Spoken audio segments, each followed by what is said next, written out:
Chris Vick is a graduate of Bath Spa MA programme in children's writing, and he's written blogs and features for The Guardian and Bustle.com on many young adult issues.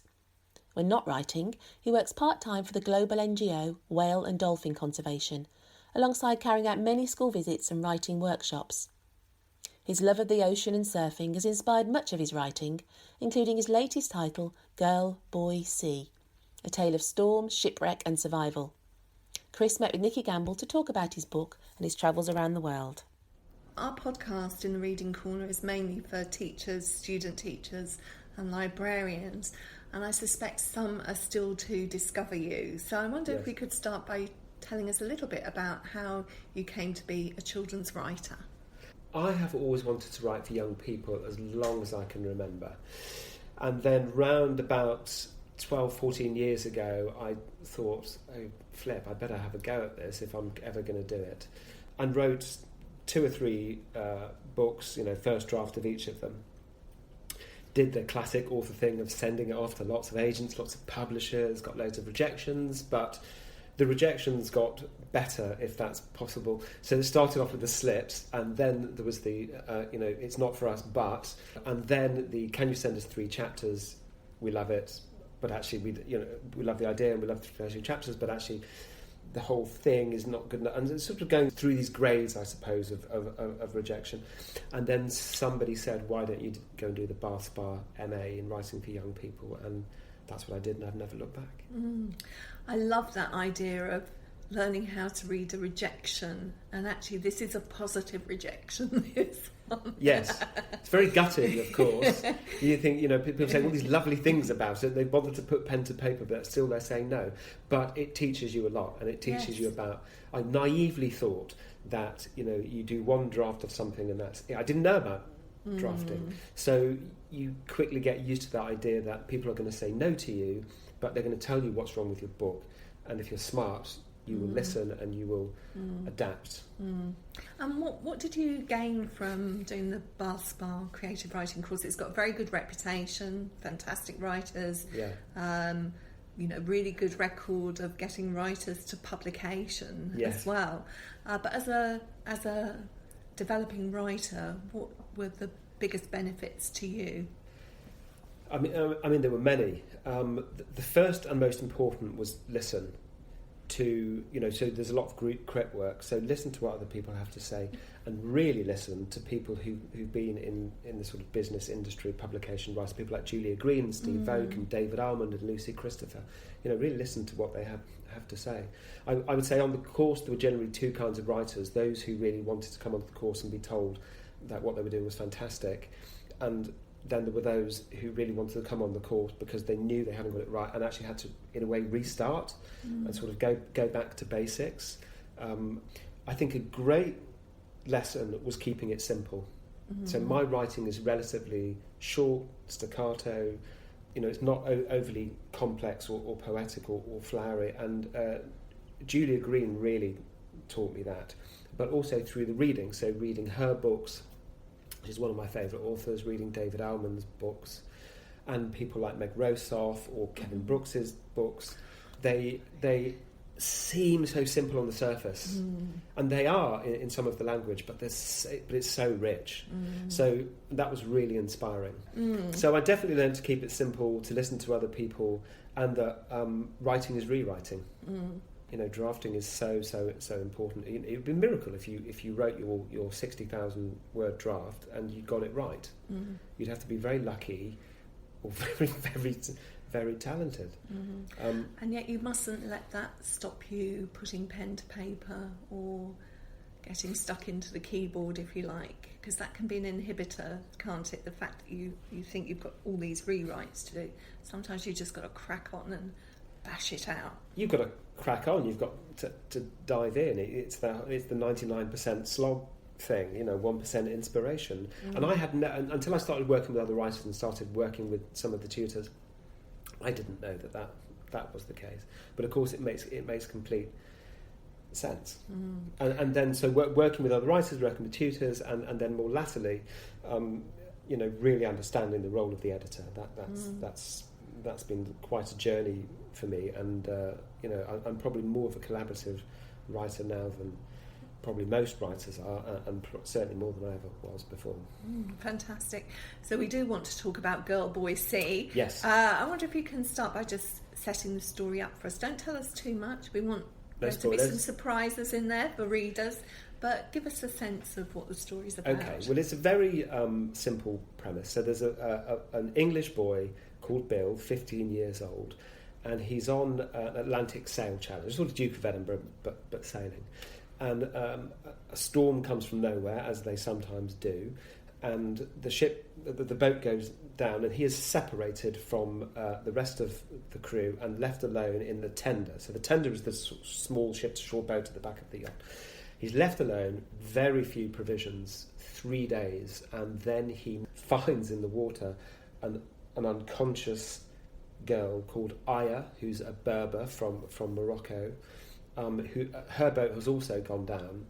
And then the rest of the book is really about their story of survival, their story of getting to know each other. But the slightly left field thing that's thrown in there is that she, to pass the time as much as anything, recounts what at first appeared to be tales from Scheherazade from 1001 Arabian Nights. So there are stories within the story. And as the story progresses, we begin to realise that these are not necessarily tales from Scheherazade.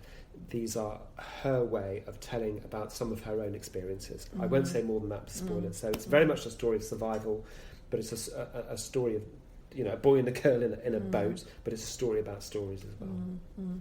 We'll come back to the Scheherazade thing in a little while, but I think to give us a flavour, it would be good to hear how Bill gets cast adrift, really, when the ship goes down, the yacht goes down. This is chapter 4, so just before he gets sort of stranded in the tender. I froze, half off the boat, clinging to the ladder for long seconds, not believing, but I couldn't wait or think. I climbed back on board and rushed to the cabin. It was filling quickly. I made myself jump in, fighting panic, fighting the fear that I beheld in there, that I'd die. I waded through, too slow, the water nightmare thick. I grabbed a plastic bag and filled it in a blur of action. Tins, water bottles, book and pen. My hands just grabbed stuff without thinking. I must have found the knife too, though I don't remember that. I chucked the bag in the tender, winched it down and climbed in, cutting the rope before the sinking yacht could suck me down with it.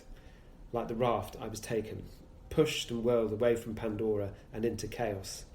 I kept in the centre, sitting low on the floor, gripping the sides. I went so far, so fast, I didn't even see Pandora go under. I shouted, "Wilco! Dan! Sam! Pete!" I was thrown up and over and down valleys of water. Rain fell in sheets. The winds raged. There was no light now. I was lost. I tried to stay in the middle of the boat, but had to move this way or that when a wave tipped the boat sideways. More than once I thought I'd capsize. In a moment, when the storm slackened, I found the hold at the back of the boat and shoved the bags and bottles inside. I put the oars on the floor, sat on them, stopped them going overboard, and held onto the gunwales.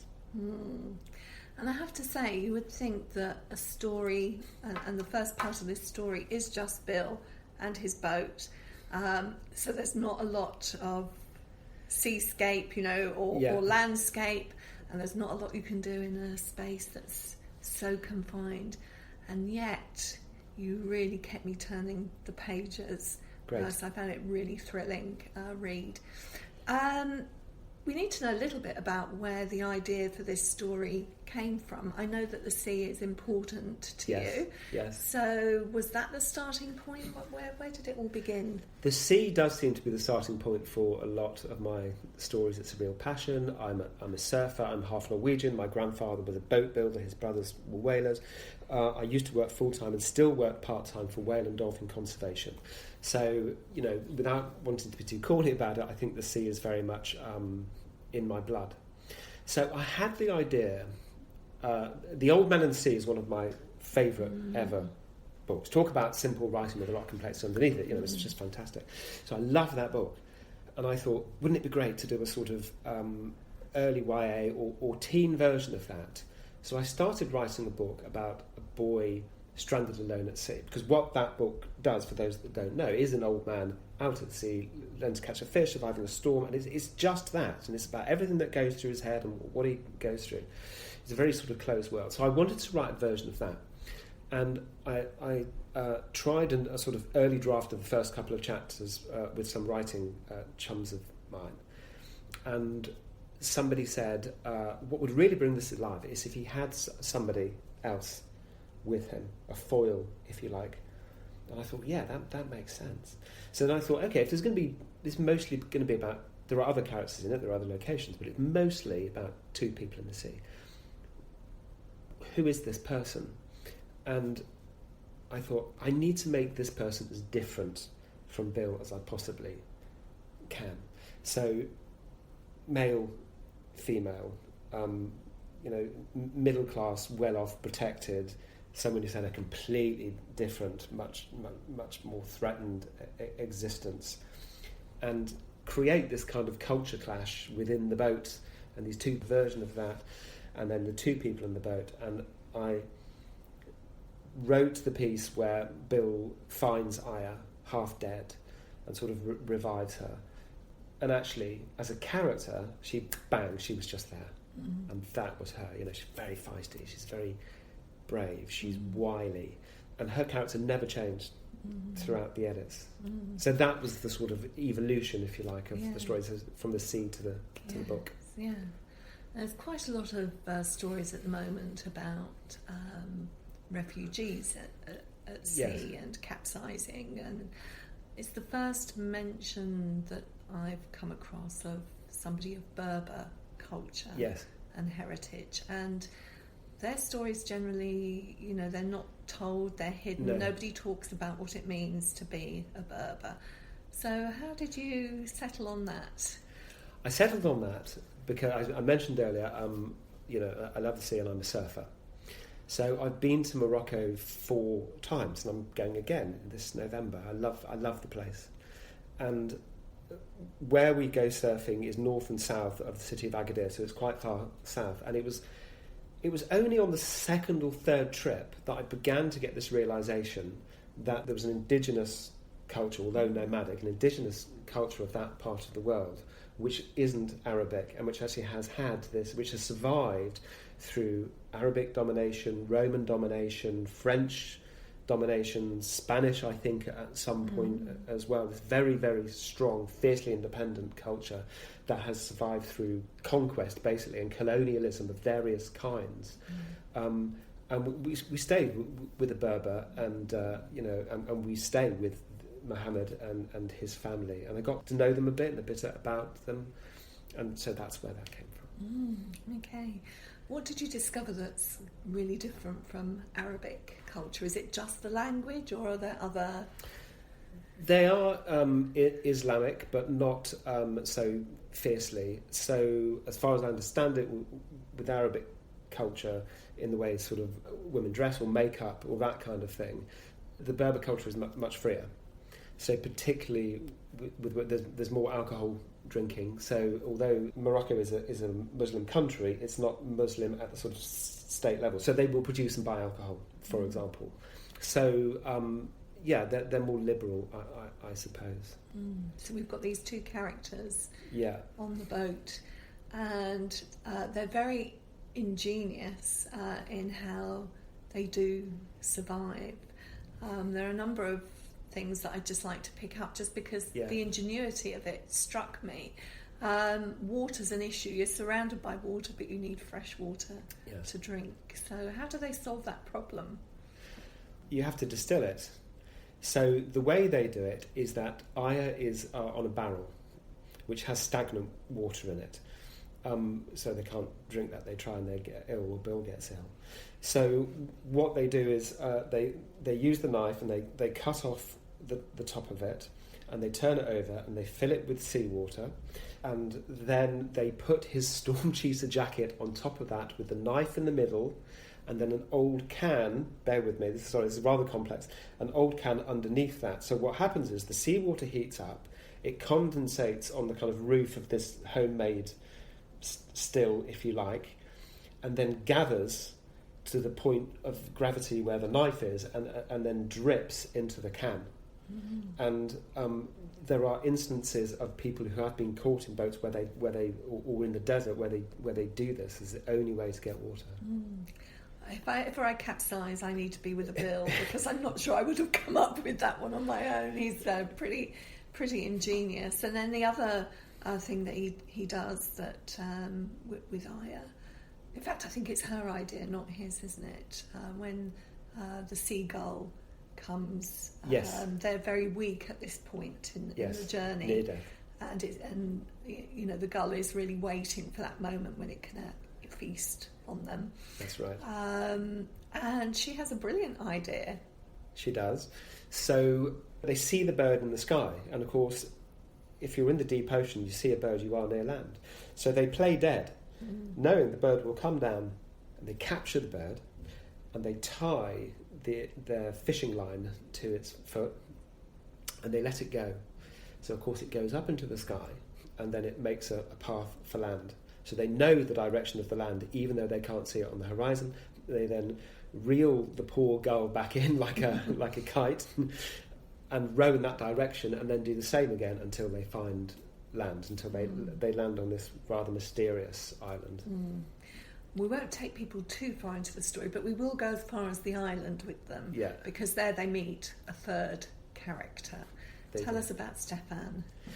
So Stefan is a sort of fisherman stroke people trader, and a rather dodgy character. And Aya is carrying the treasure of her tribe, and this inadvertently is sort of revealed to Stefan, who believes that he should get hold of this and that they will be rescued, and that he can then give them safe passage if they pay him. So all those dynamics are set up. So it becomes a very, very tense situation. So I thought it'd be interesting that they meet somebody else, and of course they're overjoyed because they've met somebody, and they think they're unsafe. They think, I found land, there is food here, there's a person here, there's a chance of rescue. They think the safety, and actually it turns out that they've just gone from one kind of danger into another, and they have to navigate. They've learned to navigate, literally, the sea and survival, and be ingenious to survive. And then on the island, they have to find or discover in themselves and master a kind of set of new skills to navigate different kind of danger. A lot is about coming to know people as well, isn't it? I think there's one point in the story where Bill says he's just a normal boy. Yeah. And then the question is, yes, but what's normal? So a lot is about coming to know other people, isn't it? Yes. Well, I suppose at first glance he appears to be relatively sort of bland. He's had, a very safe, loving background. He's white, English, middle class, well off, and he says, yes, I'm just a normal boy. But of course, that's not normal for most. That kind of background isn't normal for most people in the world, and it certainly isn't for Aya. So she finds the idea of bringing trees in at Christmas as exotic to her as he does about eating camel hump. So yeah, there's no such thing as normal.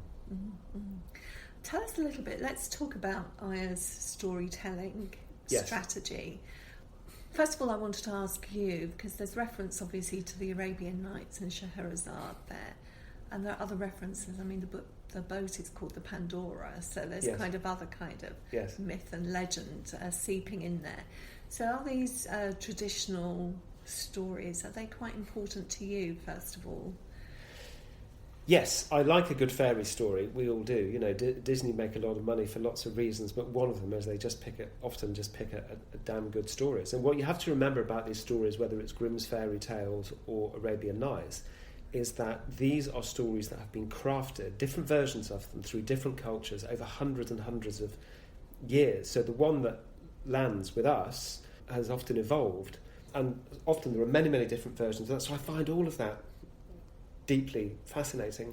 And it did occur to me that she could tell some of these tales, and the Arabian Nights, unlike Grimm's fairy tales, is kind of born and bred in the dark forests of Europe. Arabian Nights is way more expansive than that. It's got tales from the furthest Orient all the way to Morocco. It's a real mix. And I thought, wouldn't it be great if she could tell some of these stories? And maybe they could reveal something about her. And I started reading them, and of course there are many, many of them, and I absolutely love them. But I couldn't find stories that fitted within the story, which would have been really convenient and really easy and lovely. So what I had to do instead was use those as a starting point to create new stories. So effectively, what Aya does is use stories that appear to be from 1001 Nights and have a lot of those tropes of evil sultans and brave, courageous heroes and treasure and genies and all of that, and make her own stories. But the stories she tells are partly Arabian Nights, they're partly her own experience, and she's telling him, in a way, the story of who she is and where she's from. But then there are also elements of the sea and the sky and the situation that they're in that are blended in as well. So I think, like a lot of writers, I'm a little bit obsessed with what stories are and what they mean and how they get put together. I suppose in a way that's truer to the Arabian Nights than if you'd just taken one of those stories and made her tell it. Yes. Because Scheherazade tells the stories that she needs to survive. Exactly. So in a sense it's a closer connection than just a retelling I think of those. that's a really, really good insight. Yes, that's absolutely right. So for those that don't know, Scheherazade is taken by the king. A new bride is taken by the king every night and killed in the morning, and she starts to tell a story and doesn't finish it in the morning, and so he then keeps her alive one more day, and she keeps herself alive by giving him stories, and him wanting, which of course is the human condition, him wanting to know the stories keeps the whole thing going 1,001 times.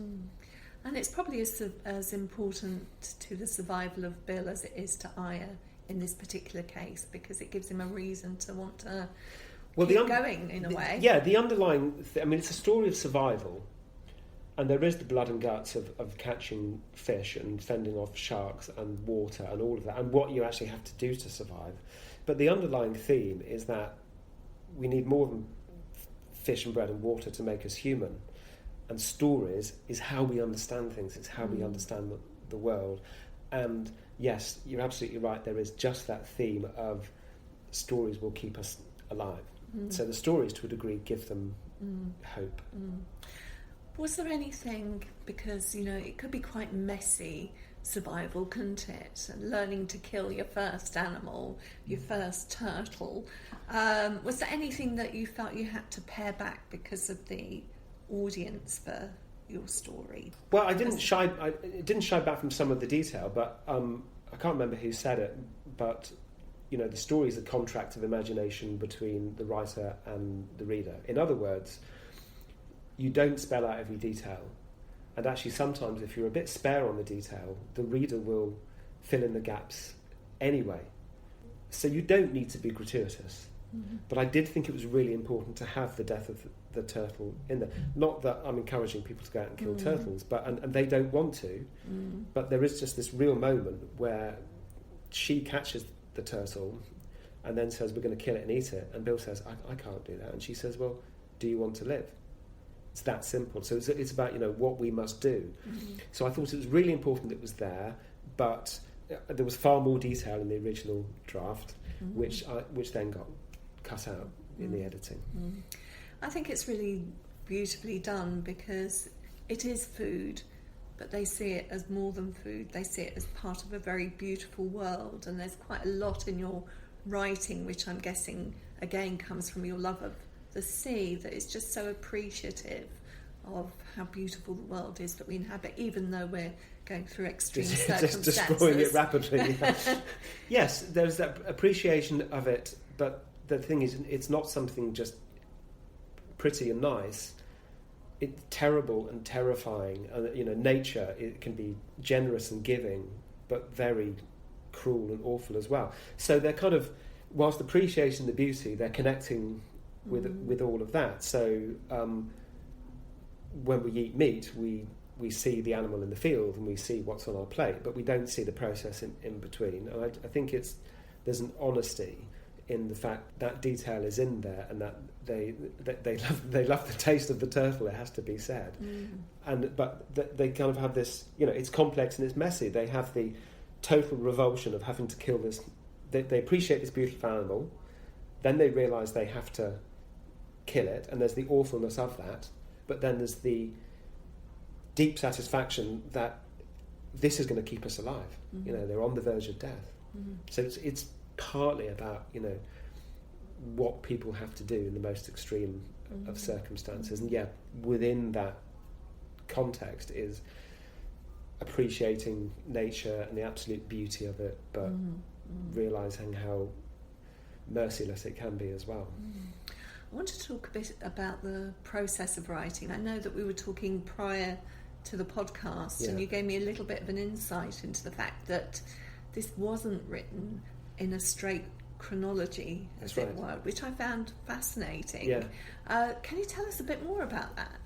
I mean, previous books I've written were, I mean, there was, you know, tinkering around the edges, but the story was kind of laid out. It was a fairly easy, not easy, it's never, it's never easy, but there was a fairly straightforward path to follow. With this one, okay, there's the themes, right? So you've got this boy and a girl in a boat and at sea. But there's a lot to fill within that, about their emotions, about getting to know each other, about their backstory, about what they need to do to survive, about the storytelling. And for some reason, rather than writing it in some sort of chronological order, I just wrote bits. And then it was kind of like painting, like having blank jigsaw pieces and painting them all individually, and then seeing what the best possible combination of those is. So the Scheherazade stories, the stories within the stories, I had to think carefully about the order of those and where they would sit, and then there was the sort of parallels about a survival story, and then there's an encounter with some whales, and then there's at what point do they meet the island. So I kind of wrote it out of order, and in a very free way. I was out of, you know, I didn't have a contract for this book, so part of me was just thinking, write whatever the hell you want, just experiment, take a risk, and I did, and then sort of thought about the best order of those, and also about the bits I like best. So, you know, there were more possible chunks than could have gone into the book, but again, it was just about creating those and then finding which are the best bits and which fit. Quite interesting when we think about how we teach children to plan stories that can be quite rigid. Actually, there's more than one way to do this, and maybe what we should do is offer possibilities and different ways of approaching it, and then you see what works for you and this particular story, rather than it always having to go on this kind of story mountain. I literally couldn't agree more. So with the Bath Spa MA, we're very lucky to work with the brilliant David Almond. And he said, it appears like a simple and linear story, but that's not the way it comes out of my head. And he said, does anybody have one of these? And he showed us his notebook, which was, you know, to call it a mind map would be to pretend there was an order there. You know, it's chaos. It was kind of bits of drawings and small sections with sentences written and, you know, not sort of down the page but thrown together. And I think that's the way our minds are. The order comes later. So I think, I mean, I've done a reasonable amount of teaching now and doing workshops. I'm lucky enough to have done that in schools, quite a lot in schools, but also outside of schools where there's been more scope, and we do exactly that. So it inspires me, but it also upsets me when kids say, can I write about this? They ask him permission. It's like, you're the author. You can write what you like. And I sort of give them this thing where I say, look, just don't worry, let's do some experiments, let's do some thought exercises to get some ideas, and then we'll make the story later. And again, there's a kind of, can we do it that way? Because it's so different from this ordered, structured way that they've been taught to think about things. I think also I'm just thinking about it from a kind of school point of view. I think there's an assumption that the writing is something that happens in the hand with a pen, but actually it's something that happens in the head. You know, this is just a vehicle for putting it on paper. Yes. But it's really drama, isn't it, that you create in your head? Yes, it is. Drama and conflict. So, you know, what is a story first and foremost? It's somebody wanting something and all the things that are stopping them from getting it. That's quite linear. But then all the things about, well, who is this person and what do they want and what's stopping them from getting it and all the things that might come in. That's very, very non-linear, and it's very, very messy. And I can only speak for myself, not for other writers, but I've sort of learnt to trust that process a bit. So there's things like Gull in the book that can sometimes only appear as bits, but then become more important. And I have written stuff, writing a book about whales and whaling at the moment, where a minor character suddenly bursts into the imagination and starts taking over. And one witty author on Twitter said, my characters won't bloody well do what I'm telling them to today. And it's like, you're great, because when that happens, that's when it gets really fun. Yeah. And often that's the best stuff. Yeah. I want to ask you about beginnings and endings. Yes. We start with the beginning, because I think that you said that you changed your beginning. I did, yeah. So my initial opening was with Bill in the boat, by himself, having been through this storm experience. And it was my agent, the very wonderful Catherine Clark at Felicity Bryan, who said, you need to show the storm. So there is that thing of the hero coming from their ordinary world, and you have to show a bit of their ordinary world to go into the adventure. You don't start in the adventure. You've got to have a little bit before, whether it's Harry Potter or Luke Skywalker, whomever. So that's what I wrote that later and added it on. But of course it does establish a little bit about Bill and quite a lot about who he is and where he's come from and why he's there. Yeah. And he's a bit reluctant, really, to be there, isn't he, in a way? Yes. I mean, I don't know. Sometimes in life you find yourself in a rather bad situation, and there's a little part of you that rather arrogantly says, I can't be in this situation. I shouldn't be here. You bloody well are, and you've got to cope with it, and whatever's happening, you've got to do it, and you've got to deal with it. But it's such a shock, and it's so new that you almost can't accept that it's happening, and all of us go, well, why me? Why not you? Everyone. So he's thinking that. He's thinking, why is a terrible thing happened to me? Of course, then he meets Aya, and he begins to realise how privileged his life has been. Absolutely. Now, we can't talk about the ending in detail. Not with spoilers. But I'm quite interested to know if you knew where you were heading, or whether you had to make changes with that as well. Certain things about the ending I absolutely knew about whether they were going to both survive, for example, and whether they were going to perhaps be together or not.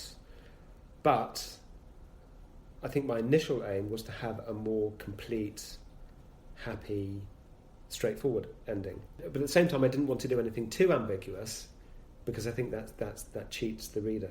So what I've gone for is something which I hope gives a sense of completion. Again, I can't say why, but there's a lot of threads or strands or themes which are kind of wrapped up. But at the same time, given that not only nature but the human world is messy and complex and difficult, the answers aren't there, because they're not in life, are they? So it's everyone who's read it almost seem to really, really like the ending. And actually, one of the things they really like about it is that some of the big questions, or some of the questions, are still open and are unanswered. I think most people, when they put a book down, want to keep thinking about it, and that's what that ending does. It keeps you there. You haven't finished with the book when you close it. So and I think that's again where the sort of the contract comes in and the reader's imagination, because you finish a book when you finish it for a reason, but yes, the readers are then free to think about or even decide in a way what happens next. So, Chris, you've said you're working on a whaling book. What else have we got to look forward to from you in the not too distant future? Well, a great part of my life has been in whale and dolphin conservation. I've been all around the world seeing whales and dolphins, and they are in really dire straits at the moment. So I wanted to write something that talks about that, and particularly bycatch and the fact that whales could be the answer to global warming, or part of the answer to global warming, because they're so good for carbon sequestration, all of that. but also a very personal story, because obviously I've worked in whale, as I said, I worked in whale conservation, but I'm half Norwegian, and my uncle works on whaling boats in Antarctica after the war, and my grandfather was a boat builder. He didn't fancy whaling, but his brothers were whalers. So I've kind of got a grasp of both sides of the argument, if you like. And again, it's the sea, and I've been reading Moby Dick as inspiration for that, which I'm loving. So the next book is going to be about one family's history, but also the history of one whale, and it's called The Last Whale, ? Or The Wonder. So it's really about the choice that we have, because if we don't mend our ways, huge numbers, but also many, many species will go extinct in the next 20 years, and it's even possible that whales and dolphins will be wiped off the face of the planet forever. So it's partly about my own personal family history, but it's a little bit about a sort of fictionalised version of the Extinction Rebellion movement and Greta Thunberg, which young people are just engaging with in such a vibrant, exciting, radical way. I find that really exciting, and I think it'd be a really putting that kind of hard-edged young person's environmental movement into a book for teens really excites me. I'm really enjoying writing it. It excites me too, and I can't wait to read the next one. But in the meantime, I know readers are going to really enjoy Girl, Boy, Sea. So thank you so much for talking to us today. Thank you, Nikki. Absolute pleasure. Thanks for listening to In the Reading Corner with Just Imagine. If you've enjoyed this podcast, you can find many more on the podcast section of our website, justimagine.co.uk, plus via iTunes or your usual podcast provider. Don't forget to pass the pod and recommend this fantastic free resource to your friends and colleagues. Just Imagine also has a free fortnightly newsletter packed full of the latest news, CPD training, reviews and giveaways. To sign up, visit justimagine.co.uk/newsletter.